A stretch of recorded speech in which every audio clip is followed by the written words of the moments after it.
ఈటల రాజేందర్కు కేంద్ర మంత్రి పదవి కూడా ఇద్దామని చెప్పి భారతీయ జనతా పార్టీ రెడీగా ఉన్నటువంటి నేపథ్యంలో కేంద్ర మంత్రి పదవి కూడా ఈటలకు రాకుండా చేసిరు కొంతమంది లీడర్లు అనేది కూడా వినబడుతున్నటువంటి వ్యవహారం.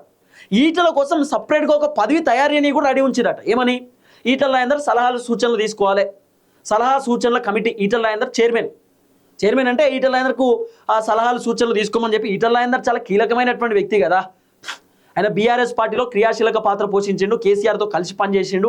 కేసీఆరే భారీ బహిరంగ సభలలో మీటింగ్లలో చాలాసార్లు ఈటల రాజేందర్ని ఈటల నా తమ్ముడు, ఈటల నా తర్వాత ఈటలనే అని చెప్పి రకరకాలుగా కేసీఆర్ కూడా ఆ మీటింగ్లలో మాట్లాడిండు. తర్వాత ఈటల రాజేందర్కు రాజకీయాలు మొత్తం తెలుసు.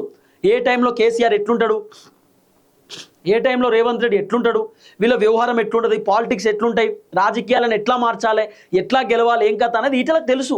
ఇప్పుడు అంతెందుకండి, ఈటల రాజేందర్ హుజరాబాద్లో పోటీ చేసి ఓడిపోయిన తర్వాత ఆయనకు మల్కాజ్గిరి నుండి ఎంపీ టికెట్ ఇచ్చుంటే గెలిచిండు. మల్కాజ్గిరి చాలా పెద్ద పార్లమెంట్ కాన్స్టిట్యున్సీ, చాలా పెద్దది, దేశంలోనే పెద్ద కాన్స్టిట్యున్సీ అది మల్కాజ్గిరి. అక్కడ ఈటల రాజేందర్ గెలిచిందంటే తనకు మంచి మాస్ ఫాలోయింగ్ ఉన్నట్టే కదా. ఎక్కడో హుజరాబాద్కి సంబంధించినటువంటి వ్యక్తి మల్కాజ్గిరికి వచ్చి గెలిచిందంటే మామూలు విషయం కాదు కదా. కాబట్టి ఈటల రాజేందర్కు మంచి మాస్ ఫాలోయింగ్ ఉంది, అంత ఓకే. కానీ ఈటలను కావాలనే తప్పించడానికి మల్లారెడ్డిని రంగంలోకి దిస్తున్నారు. అంటే ఇప్పుడు మల్లారెడ్డి వాళ్ళ కొడుకు భద్రారెడ్డి గనక మల్కాజ్గిరి నుండి ఎంపీ టికెట్ ఇచ్చారనుకో, అంటే ఇండైరెక్ట్గా ఈటల రాజేందర్కి మేము ఎంపీ టికెట్ ఇయ్యం, ఈటల రాజేందర్ ఎంపీ నుండి తప్పుకోవాలి, ఈటల మళ్ళీ హుజరాబాద్లోనే పోటీ చేయాలని అన్నట్టే కదా. అంటే ఈటల రాజేందర్ ఇండైరెక్ట్గా ఎంపీ ఆ పదవి నుండి తప్పిద్దామనో, ఎంపీ టికెట్ నుండి తప్పిద్దామనో, బీజేపీ నుండి ఇండైరెక్ట్గా వెళ్ళిపోమని చెప్తున్నట్టే కదా. ఇదంతా కూడా ఈటలకు అర్థమవుతుందట కథ.